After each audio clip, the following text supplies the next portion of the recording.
ఒక్కొక్కసారి ఈ పరిస్థితులు అనేవి ఎంత విచిత్రంగా ఉంటాయంటే ఊహించడం కూడా కష్టంగా ఉంటుంది.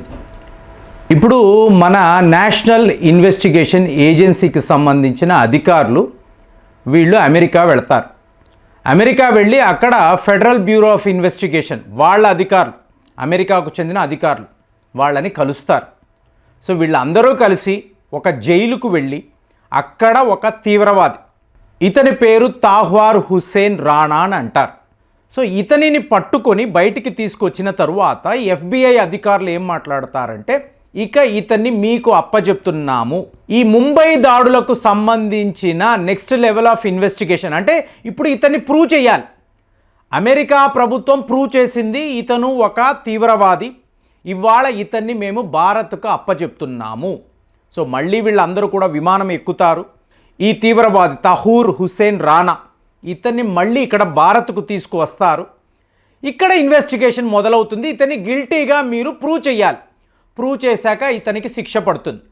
కానీ జర్నీని చూశారనుకోండి, మనం పదే పదే మాట్లాడుతూ ఉంటాం, ఏమండి ఒక చిన్న జీవితం, సో ఒక్కసారే జీవిస్తాము.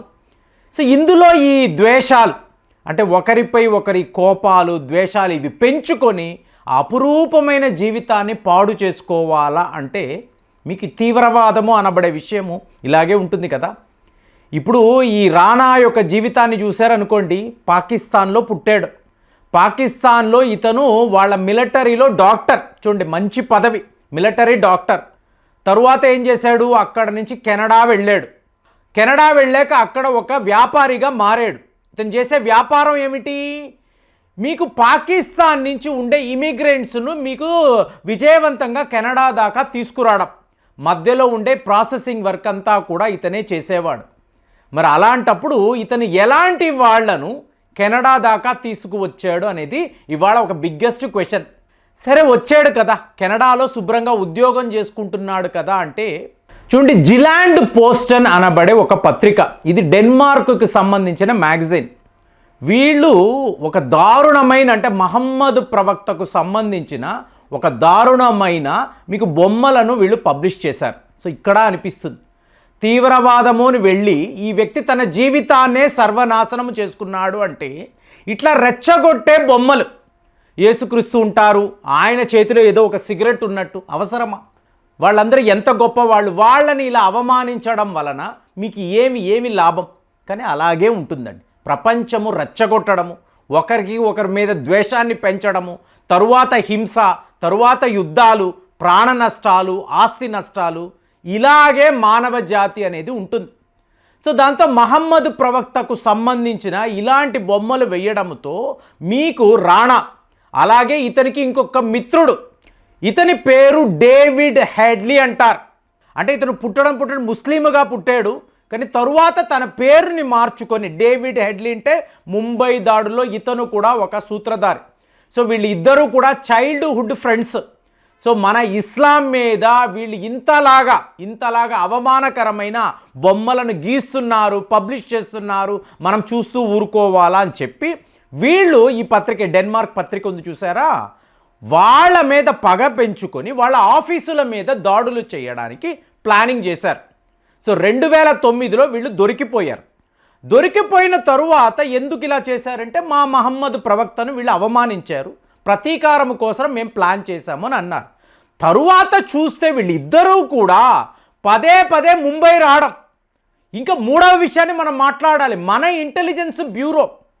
ఇప్పుడు ఒక వ్యక్తి పాకిస్తాన్లో పుట్టాడండి, పాకిస్తాన్ ఆర్మీలో మీకు వాళ్ళ మిలిటరీలో డాక్టర్గా ఉన్నాడు, కెనడా వెళ్ళాడు, ఒక వ్యాపారి అన్నాడు. పదే ఇతను ఎందుకు మన దేశానికి వస్తున్నాడు, ఎందుకు ఇతను ముంబైకి వస్తున్నాడు, మీరు ఇన్వెస్టిగేట్ చేయాలి కదా. ఆ రోజుల్లో ఎంత ఒక దారుణమైన ఈ ప్రభుత్వము అనండి, ఈ అధికారులు అనండి, మీకు ఇతన్ని ఫ్రీగా ఎన్నోసార్లు వచ్చి వెళ్ళడము, అసలు ముంబై నగరం ఎలా ఉంటుంది, ఈ తాజ్ హోటల్ ఎలా ఉంటుంది, దాని బ్లూ ప్రింట్ ఏంటి, ప్లాన్ ఏంటి, రూమ్స్ ఎక్కడ ఉంటాయి, ఇన్ని వివరాలు, ఇన్ని ఫోటోలు సేకరించి నేరుగా లష్కర్-ఇ తైబా అనబడే ఒక తీవ్రవాద సంస్థకు ఇచ్చి దాని తరువాతే ముంబై దాడులు. కానీ ఇతను ఎలా దొరికాడు, డెన్మార్క్కి సంబంధించిన పత్రిక ఆ ఆఫీసు మీద దాడులు చేయాలి అన్నప్పుడు దొరికిపోయాడు. సో దాంతో ఫైనల్గా ఇతనే ముంబై దాడుల సూత్రధారిని అమెరికా వాళ్ళు అరెస్ట్ చేసి 2011లో ఇతన్ని జైలు శిక్ష అనేది వాళ్ళు విధించారు. అప్పటి నుంచి కూడా మనం అడుగుతున్నాం, ఇతన్ని మా దేశానికి పంపించండి. ఎందుకు అంటే అమెరికాకు ఇది ఒక పెద్ద సమస్య కాదండి. కొంతమంది అమెరికన్స్ భారత్ రావడము, ముంబైలో తాజ్ హోటల్లో వాళ్ళు బస చేయడం అంతే. కానీ మనకు ఒక నేషనల్ సెక్యూరిటీ ఇష్యూ. ఎక్కడ నుంచో పాకిస్తాన్లో తీవ్రవాదులు ఇక్కడ దాకా వచ్చి విచ్చలవిడిగా కాల్పులు జరపడం. సో మనకిది ఒక చాలా చాలా ఇంపార్టెంట్ అయిన ఇష్యూ.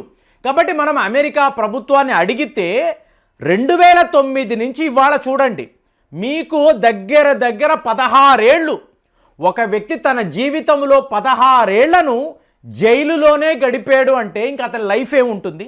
ఇవాళ మళ్ళీ భారత్కు వస్తాడు, ఇక్కడ మళ్ళీ ఒక 2-3 ఏళ్ల పాటు మీకు ఇన్వెస్టిగేషన్ కొనసాగింది, ఈ ట్రయల్ అనేది కొనసాగింది అనుకోండి, ఎంత దారుణంగా ఉంటుంది.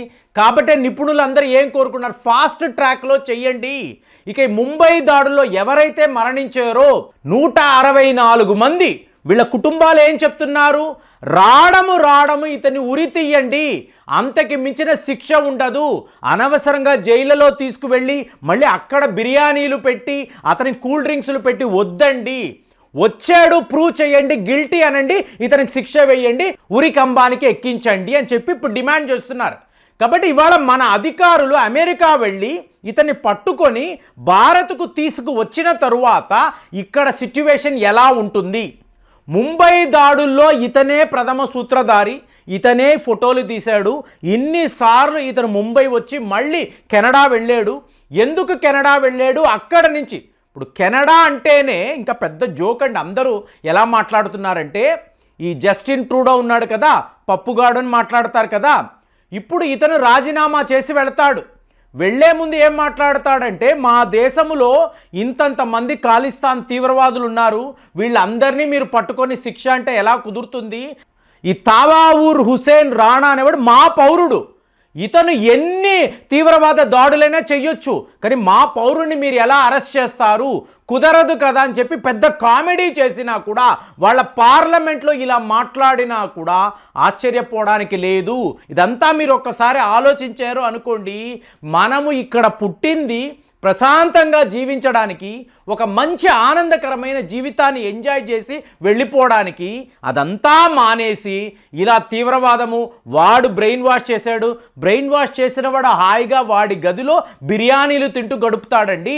కానీ వీళ్ళేం చేస్తున్నారు, జైలు శిక్షలు సంవత్సరాల తరబడి మీకు అక్కడ ఆ జైళ్లలోనే మగ్గిపోతున్నారు. ఇలా ఎంతమంది వేల సంఖ్యలో ఉన్నారు. మరి వీళ్ళందరికీ అసలు మంచి అంటే ఏంటి తెలియకుండానే వీళ్ళందరూ పెంచుతున్నారు కదా. మరి ఆ తల్లిదండ్రులు ఏంటి, ఈ తీవ్రవాదం ఏంటి, ఇట్లాగా వీళ్ళు ఇంతలాగా దేశం యొక్క భద్రతను గాలికి వదిలేస్తున్నారు కదా. వీళ్ళందరినీ మీరు ఆలోచించారనుకోండి, ఎక్కడో ఒక దగ్గర కనెక్టింగ్ ద డాట్స్ అని అంటాము, అలాంటి ఒక సిచ్యువేషన్ ఇవాళ ఈ రాణా విషయంలో ఉంది. మరి ఇతన్ని భారత్ తీసుకువెళ్తారు, ఇతనికి ఎలాంటి శిక్ష వెయ్యాలి అనేది మీరు కూడా ఒకసారి ఆలోచించండి. ఆలోచించి కామెంట్స్లో తెలియచేయండి. మళ్ళీ వచ్చే వీడియోలో కలుద్దాం. జై హింద్.